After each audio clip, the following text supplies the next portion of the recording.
नमस्कार, आदाब। न्यूज़ 5 जमशेदपुर में आपका इस्तकबाल। आइए नजर डालते हैं जमशेदपुर की खबर पर। कांग्रेस सांसद राहुल गांधी को पिछले दिनों केंद्रीय मंत्री रवनीत सिंह बिट्टू और एमएलए संजय गायकवाड़ द्वारा अभद्र टिप्पणी और आतंकवादी कहे जाने के खिलाफ जमशेदपुर के पूर्वी सिंहभूम जिला कांग्रेस कमेटी ने साक्षी गोल चक्कर में पुतला दहन कर अपना आक्रोश व्यक्त किया। इस दौरान राज्य के स्वास्थ्य मंत्री बन्ना गुप्ता, जिला अध्यक्ष आनंद बिहारी दुबे सहित सैकड़ों की संख्या में कार्यकर्ता मौजूद थे। इस मौके पर बन्ना गुप्ता ने पुतले को आग लगाकर दोनों नेताओं का विरोध जताते हुए कहा कि प्रधानमंत्री मोदी कांग्रेस से डर गई है। यही वजह है कि उनके इशारे पर इस तरह मंत्रियों के द्वारा राजीव गांधी और इंदिरा गांधी के बलिदान को भूलकर उनके पुत्र राहुल गांधी के खिलाफ मनगढ़ंत बातें कहकर उनका अपमान कर रही है। बन्ना गुप्ता ने आक्रोश भरे शब्दों में कहा कि कांग्रेस न डरी थी न डरेगी, लड़े हैं, लड़ते रहेंगे, लेकिन अपने संविधान को बचाने के लिए कभी पीछे नहीं हटेंगे। जब भी कांग्रेस के खिलाफ षड्यंत्र रचा जाएगा, मुंह तोड़ जवाब देंगे। ये एक हमारा सांकेतिक विरोध है, क्योंकि हम सभी लोग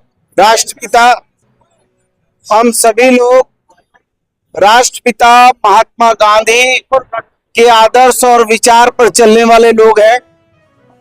और राष्ट्रपिता महात्मा गांधी ने हम लोगों को सिखाया है, सत्याग्रह सिखाया है, अहिंसा हमारा परम धर्म है।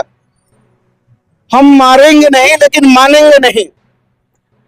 लेकिन आज जिस तरीके से भारत सरकार लोकतांत्रिक मूल्यों को समाप्त करने के लिए, एकाधिकार अधिपत्य को लागू करने के लिए, और हमारे नेता आदरणीय राहुल गांधी जी, जिनके खून में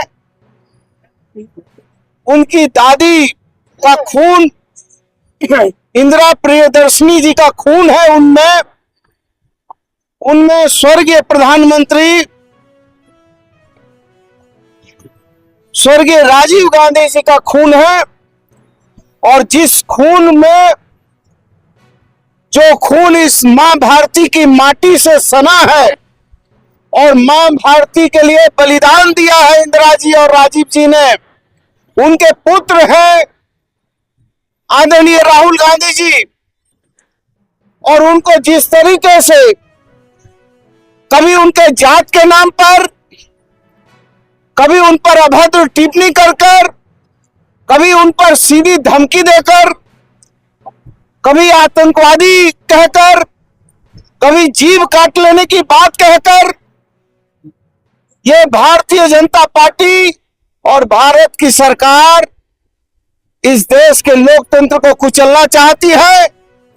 इस देश के बलिदानी और शहादत देने वाले लोगों का अपमान करती है।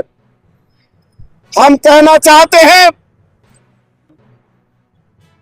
कि हम राष्ट्रपिता महात्मा गांधी के आदर्श और विचार में जिंदा रहते हैं, उसको मानते हैं, उसको आत्मसात करते हैं।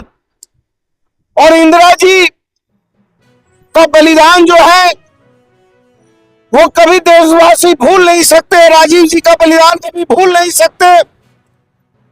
और यदि उनके पुत्र को इस तरीके से अपमानित और प्रताड़ित किया जाता है और आतंकवादी कहा जाता है, तो मैं समझता हूं कि भारतीय जनता पार्टी कहीं ना कहीं खौफजदा है, कहीं ना कहीं डरी हुई है, सहमी हुई है।